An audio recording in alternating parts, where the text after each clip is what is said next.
Hello, this is Miss Anders, and these notes are on condensing logs. So notice that what we're doing here is we are just going through some examples, and we're going to start with some pretty basic examples, and then we'll work our way up to a little bit more difficult examples. So we'll start with example 1. When we are condensing logs, we have to keep in mind that we have 3 logarithmic properties that we're going to use through this process. We're going to use the product property,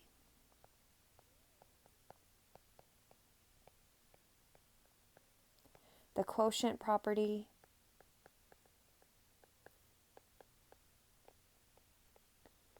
and the power property. And when you're condensing logs, you're taking logarithmic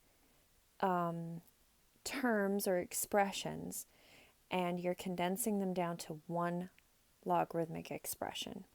So if we look at example 1, we can see here that we have 2 terms, and we need to eventually condense this down to one term.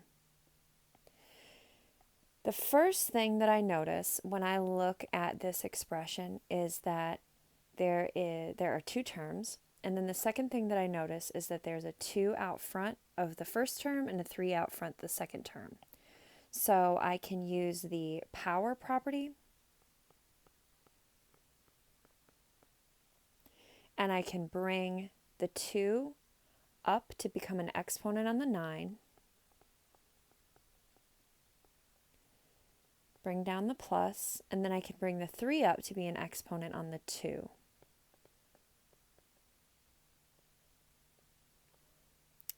So from here, I'm not going to use a logarithmic property. I'm just going to simplify.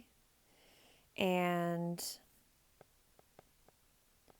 when I simplify, I see that 9 squared is 81. And 2 cubed is 8. The next thing that I notice when I'm looking at this is the plus. And these 2 terms are separated by the plus. They have the exact same base, log base 4. So that allows me to use the product property.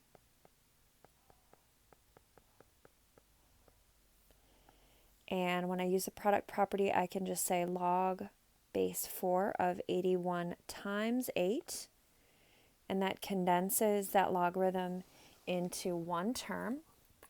And then the last thing that I need to do here is just multiply the 81 times the 8, so that my final answer is log base 4 of 648. And I'm just going to leave that in this form, and that's going to be my final answer there. Notice how the red properties that I listed are the specific logarithmic properties that I used that allowed me to condense. So when you're doing your practice, you're going to have to do the same thing. You're going to have to list those properties. So now let's go look at example 2.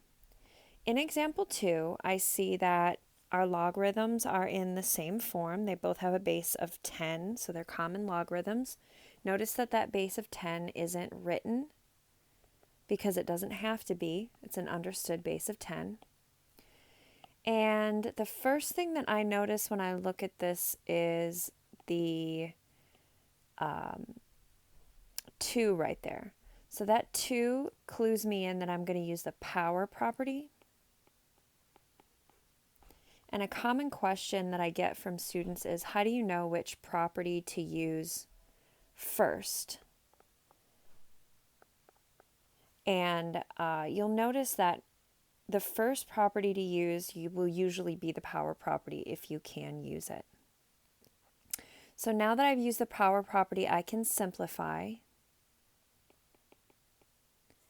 And I can bring down log 80 minus log 4 squared is 16. And then the next thing I notice is this minus here, and that minus clues me in that I can use the quotient property.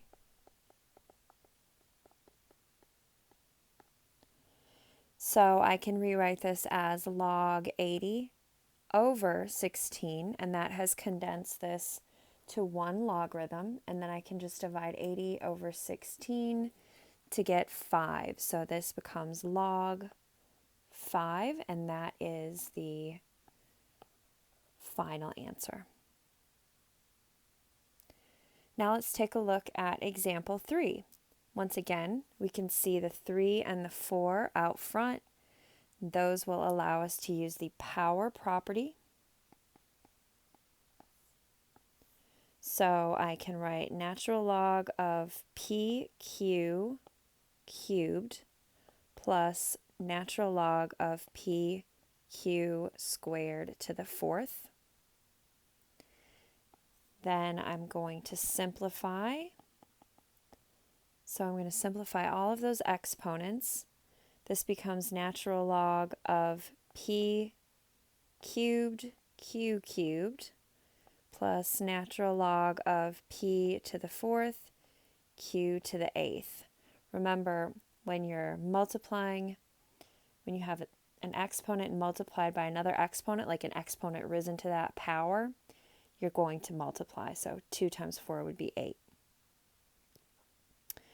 Now we can notice the plus here, which allows us to use the product property.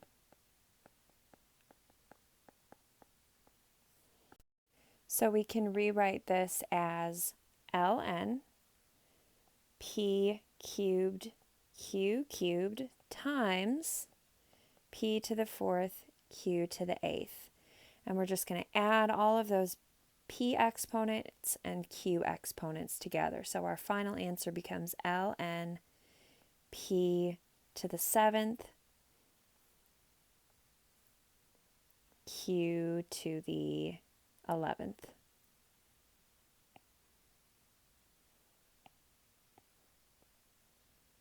And that's it. Let's look at the last one on this page. So example 4, we see that our 1/2 is in the front of the entire grouping. And since 1/2 is in the front of the entire grouping, we can distribute that to both terms. And we are going to use the power property once again. So this becomes log base 5 x to the 6th times 1/2 plus log base 5 x cubed times 1/2. And notice that 1/2 is in the exponent. So now we're going to simplify those exponents. So this becomes log base 5 x 6 times 1/2 is 3. And then 3 times 1/2 is 3 over 5.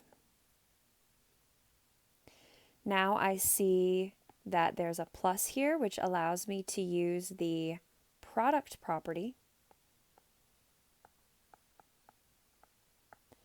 And the product property lets me multiply x cubed times x to the 3 over 5. And when I multiply bases, I add exponents. So I'm going to do a little scratch work. 3 plus 3 over 5 is the same thing as 15 over 5 plus 3 over 5, which would be 18 over 5. So this becomes log base 5 x 18 over 5. And I can leave it like that.